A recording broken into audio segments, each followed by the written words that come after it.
हमारे व्यस्त जीवन में ईश्वर की आवाज़, मानव जीवन की गाथा, मानव के संघर्षों की गाथा है। हमारे जीवन में जो भी संघर्ष आते हैं वे धर्मशास्त्रों के संघर्षों से जुड़ते हैं। इसलिए जीवन की सबसे मूल्यवान बातें, जीवन का मूल्यवान सूत्र और जीवन की कीमती बातें हमें धर्मशास्त्रों में रेखांकित मिलती हैं। जीवन में जन्म है और मृत्यु है, शोक है, मोह और माया है। हम इस पर कैसे विजयी पाएं, हम धर्मशास्त्र के द्वारा सीखते हैं। आज हम विशेष चिंतन करें।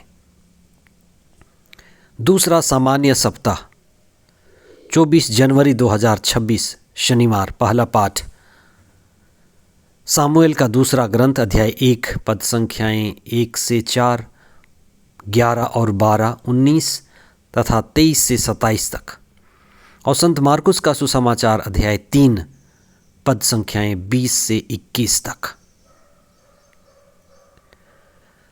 हम जीवन में कितने भी तैयार रहें, जीवन में कुछ ऐसी घटनाएं घटती हैं जो हमें झकझोरती हैं और हमें अस्थिर करती हैं। राजा दाऊद के जीवन में सौल और उसके 2 पुत्र, जिनमें जोनातान की मृत्यु भी है, वे युद्ध में मारे गए। और इस समाचार से राजा दाऊद अत्यधिक दुखित हुए और शोक मनाते हैं। हमारे जीवन में बीमारी आती है, दुर्घटना घटती है, अक्सर मृत्यु हमें झकझोरती है, लेकिन जीवन रुकता नहीं, चलता जाता है। ऐसी स्थिति में हम अपने जीवन को कैसे संभालें? आज का पहला पाठ हमारे लिए उदाहरण है।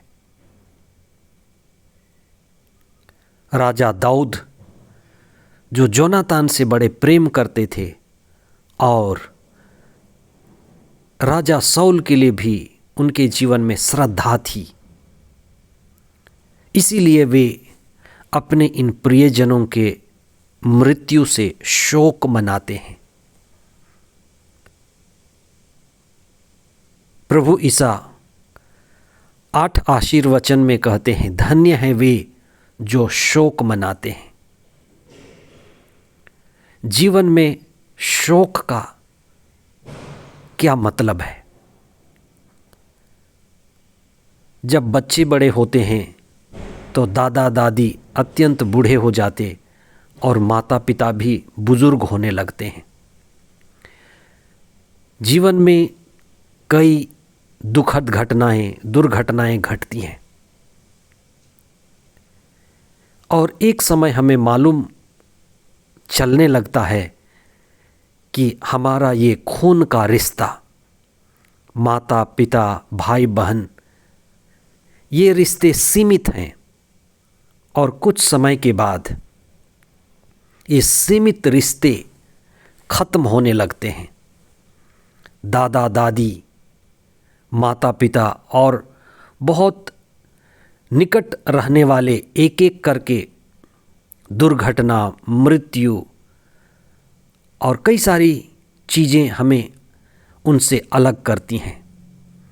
तब हमारी स्थिति और परिस्थिति पहले जैसे नहीं रहती।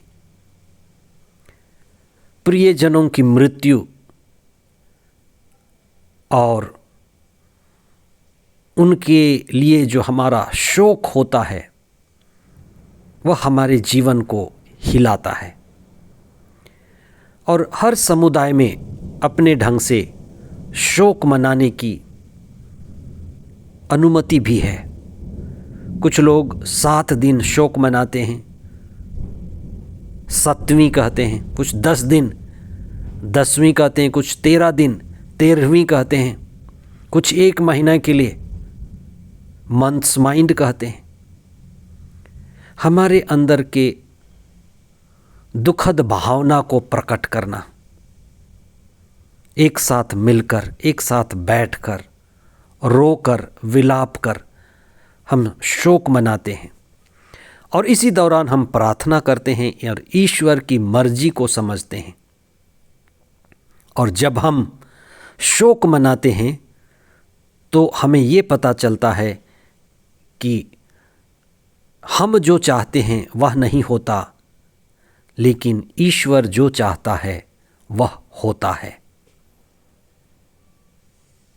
इसलिए हम धर्मशास्त्र के गाथाओं, तथ्यों के साथ जुड़ते हैं। आज के सुसमाचार में ईसा ने अपने शिष्यों के साथ, अपने छोटे समुदाय के साथ जो रिश्ता शुरू किया वह पारिवारिक रिश्ता से बढ़कर है। एक रिश्ता है हमारे परिवार का, खून का, माता पिता का, जो बड़ा सीमित है।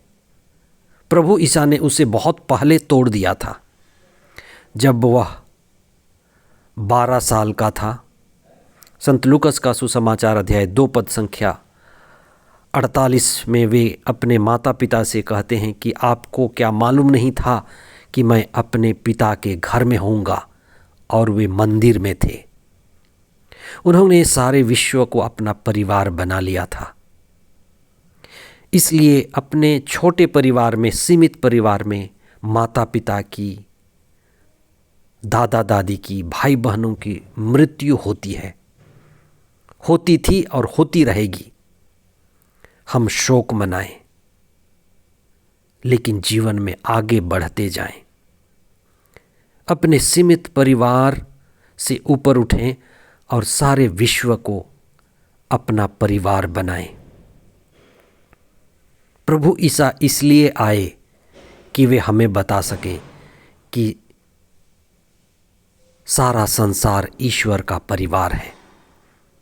हम ईश्वर के पास से आए हैं, कुछ दिन यहाँ पर हैं और हम फिर से ईश्वर संग होंगे। इसलिए हम अपने बृहत परिवार, संपूर्ण विश्व को परिवार की तरह देखना और उसको समझना स्वीकार करें। हम अपने जीवन को प्रभु के साथ जोड़ें, शोक में, दुख में, पीड़ा में शक्ति, सामर्थ्य पाएं और जीवन की गति में बढ़ते जाएं। आमीन।